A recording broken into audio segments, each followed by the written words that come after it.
They almost didn't get their food. I saw that up there and I was like, no way.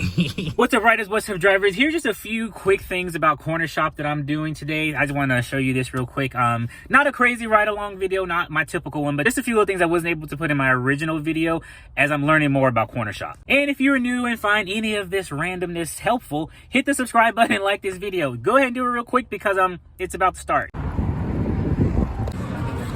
Thank you very much. All right, yeah, so I just got this order from Tiger. Easy Tiger is what it's called. I'm gonna go drop this off. What's up, riders? What's up, drivers? So I actually just picked up an order out of the Easy Tiger. Looks like it's kind of like a Panera Bread bakery situation. So what I'm gonna do right now, I just got the food. I'm not sure what you could hear in there when I was actually talking because the music was so loud. Let me go ahead and screen record this real quick. This order, where I was located originally just a minute ago, it was I was kind of central. I just actually did an Instacart order.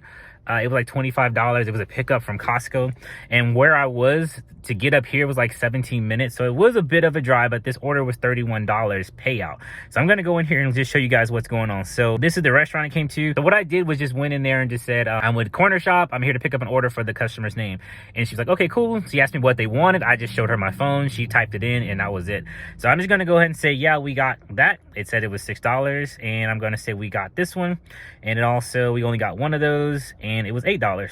So that completes out the order because we're not really going to like a grocery store to shop. And that's pretty much it. So I'm going to contact the customer, let them know I'm on my way, and we'll drop this off. And we'll see how much this actually really turns out to be. It said $30-something. So I just took it just to test this out because I didn't know Cornershop was doing restaurants. I thought all they were doing was grocery stores. So news to me. So this was in my traditional Cornershop message because I'm not shopping anything. I just put, hey, got your food. We'll see you soon. So that at least let me get past this thing because they want you to contact the customer at least once during your Cornershop experience. So I'm going to go ahead and say slide to checkout. Go to checkout. As you can see, it's not asking me for a code or anything, but it will need the receipt, which what she actually put here on the side of the bag. So I'm going to go ahead and say next, and we're just going to hit add receipt. I'm going to do that real quick. Take a picture. Say cheese. There we go. Use this photo. Go next. And then we need to see how much this thing was. So it looks like it is interesting. Cornershop don't seem to put taxes on any of their stuff. So it was $10 before. Yes, this is okay. And it's $10 after. Interesting. Okay. Partner store, payment method. So that's what we're going to use. I'm going to go and check that. I'm going to say finish. And we're going to say next. There were no bags involved with this, so we're just going to say, I'm just going to say one, but I'm not going to give them a bag. That doesn't make any sense to give them a grocery bag for this. And it still wants me to, please contact the customer before completing. I contacted them. So they're real dead set on that whole call the customer thing. So just know that's something you might have to deal with when you do Cornershop. But we got it, so we're moving.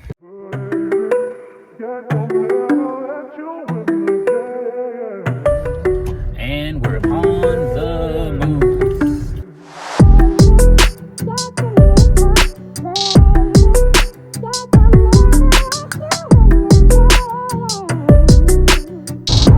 I really do get more invested into Cornershop because I think it has some potential, at least down where I am, to be able to make some pretty good money when the multipliers are happening in a short amount of time. This had a 1.8 multiplier on. I think that's another reason why it was so much. But yeah, I really want to try some more stuff. The only thing, like I said, I think in my very first Cornershop review video is the whole calling the customer. Like you literally, it looks like you have to make a phone call to the customer. Whether they pick up or not, they just want to see that outgoing phone call. So it wouldn't even let me slide to start delivery until I physically made a phone call to the customer. And guess what? No one picked up. I ain't nobody trying to talk to me. The destination is on your left. Arrived.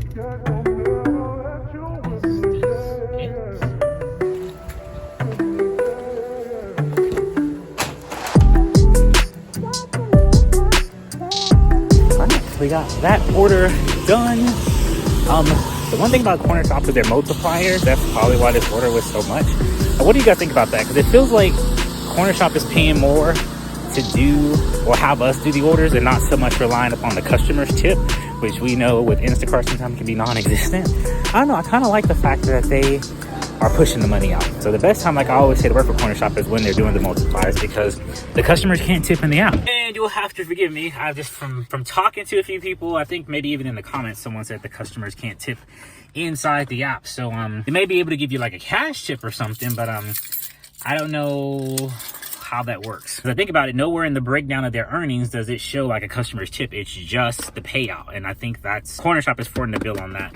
All right, people, actually just pulled over here to do to chill out, and an order came in for Cornershop. It's 2 items for $19. Let me show you. So the store is 2 miles from me. The customer is going to be 6 miles from the store. 2 items, $19. It's that multiplier. I'm just going to go ahead and take it, and first of all, let me make sure it's the one that's closest to me. It says it can't be changed.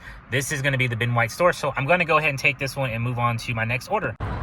Another thing too, I forgot to mention about Cornershop, if you have long receipts, they prefer for you to rip them in half to make them fit on the screen.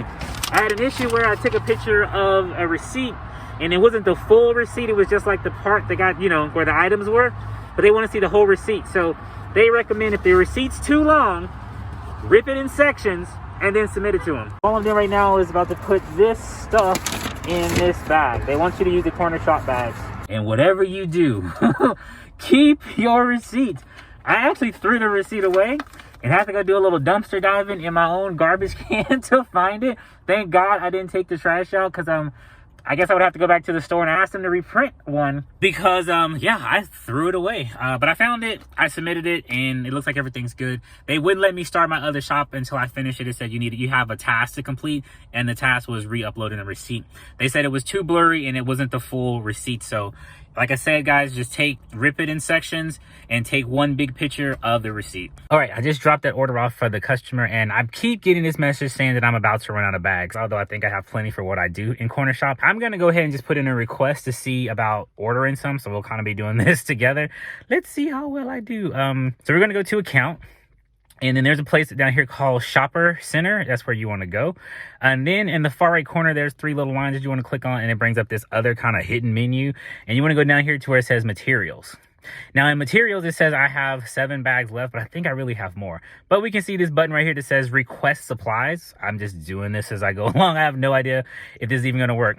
Select pickup location. So Austin, ship to home. Okay, so if you guys remember when I first started doing a Cornershop, I had to meet this dude at this secret Target location in the parking lot for them to give me my card and also give me the bags. Now it looks like they ship it directly to my place, so I'm gonna say okay, and I'm just gonna fill out my information. Be right back. Look who went and got all sophisticated. Yeah, when I used to do it, I had to go to a Target parking lot to pick up my bags. So anyway, we got to the last screen here. Insulated bag. So I can get an insulated bag cooler for $5. I think I might actually get one of those. Not right now though. Bags requested. So yeah, we're gonna say on, and we're just requesting those supplies. Actually, does it show what it looks like? It doesn't even show me what it looks like. I can choose the color. Red, of course, for Cornershop. Yeah, I'd much rather see what it looks like before I just blindly buy something, you know what I'm saying? Anyway, we're gonna say request supplies, confirming my address here to make sure they're sending it to the right place. I'm gonna say confirm, and it's on its way. Real quick though, I looked at this. All right guys, so as I was editing this part of the video, I realized I had no idea what I was talking about that day. What I'm walking you through right here is how to adjust your actual inventory. So what you're going to want to do on this part right there where it says more options, you're going to click on that, and this is where you actually adjust the amount of bags you physically have. So once you get your box of extra bags, you want to just count them all up, and you want to put the total number of those bags in this section. This is not how you adjust the inventory of what's coming to you. Don't know what I was thinking. And that's it. So now you can see the quantity says 15, and I can see my requests, and there is my inventory. So it's going to send me those bags after everything updates, and it's also going to give me a tracking number. So there you go. All right guys, I know this video is probably gonna be all over the place, but I wanted to jump in real quick because the order that I did from the Easy Tiger restaurant, I thought it was like $30 something. Turned out to be a little bit more than I thought it was. So I'm gonna go here to my summary. And as you guys can see right now, I'm at $79 for doing the orders that I have. This one down here at the bottom for $14, that's from a past week, so I can't count that one.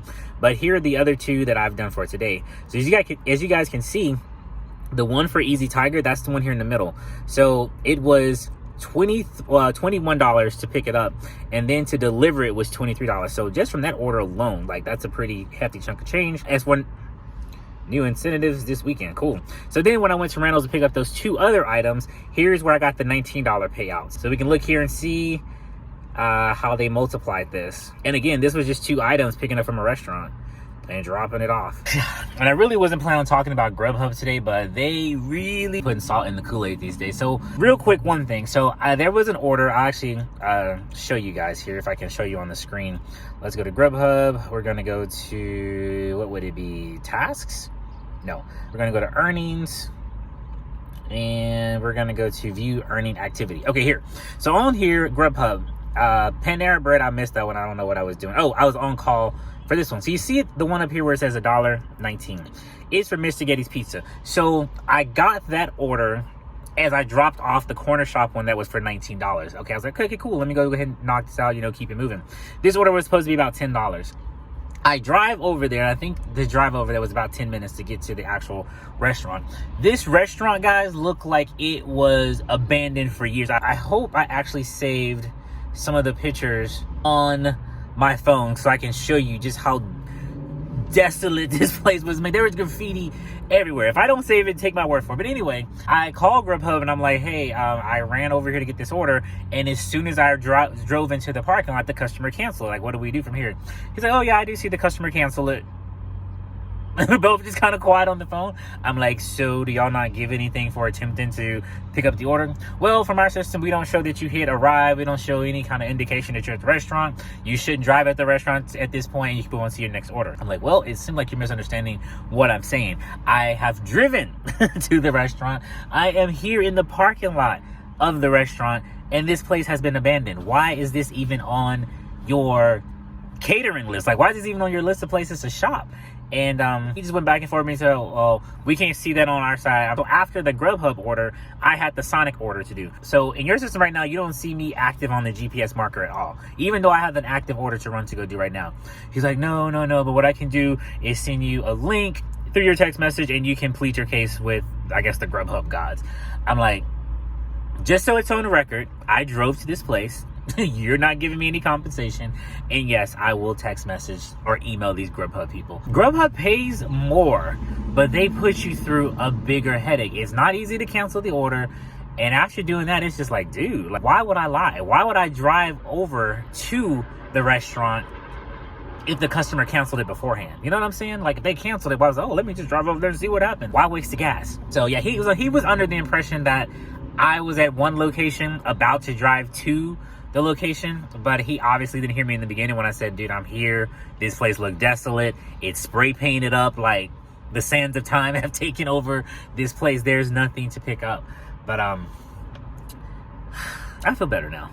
Rant over. Let's give you a moment to collect yourself while we take a moment to thank Cover for sponsoring today's video. Do you live in fear that any of these things flashing on the screen may happen to you? Then we suggest looking into Cover's income protection starting as low as $7 a month. This protection gives you a mileage tracker and puts Cover's legal team in your corner in case you're wrongfully deactivated. Enticing, isn't it? We suggest you check out our full-length Cover video listed below. Then sign up for your 1-month no obligation free trial at cover.ai. Go on, see how Cover can cover you. Now back to the show.